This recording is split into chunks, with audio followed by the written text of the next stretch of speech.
So if you've been watching Marvel's Loki on Disney Plus, you're probably familiar with this scene. I have a bomb. I fail to see how this has any relevance or bearing on... This is the good part. Brother, Heimdall, you better be ready.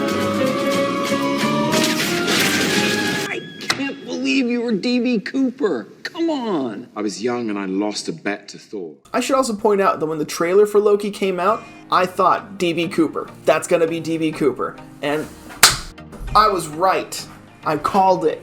Even my dogs know a little bit about who D.B. Cooper is. Don't you, bud?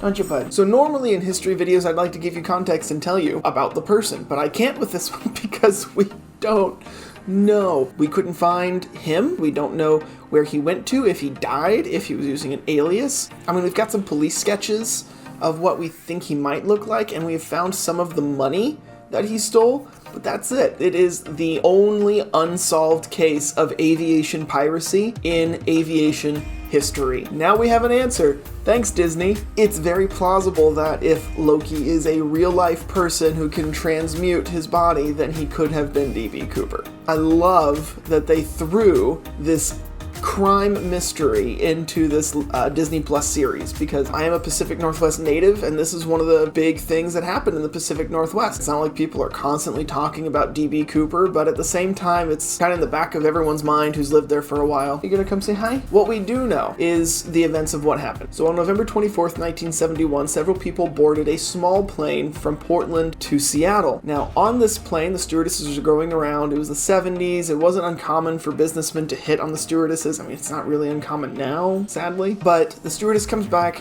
to this one businessman who is just sitting there, minding his own business. She asks if there's anything she can do for him, and he hands her this piece of paper, like you see in the TV show. She just thought it was some other businessman trying to give her yet another phone number, and she was just gonna be like, oh, thank you, put it in her purse and never use it. But he says, miss, you may want to look at that. And she just kind of stares at him like, okay, now you've gone from being creepy businessman to a really creepy businessman. And he just leans in and goes, I have a bomb. So basically what you see in the Loki TV show is pretty accurate as far as I know, but they don't include everything. He says he has a bomb. He shows her in his bag what looks to be like a few sticks of dynamite taped together, though it was never confirmed that's what it actually was. So then what he does is he has them land at the Seattle-Tacoma airport, but he holds them ransom for $200,000 and 4 parachutes. Why 4 parachutes? I don't know. No one really knows the reason behind that. So while they're in the air circling before they can land, the FBI takes note of all of the serial numbers of the money. So they've cataloged it. They know exactly what money he's got. That way, if it pops up being used later, they can kind of trace the money flow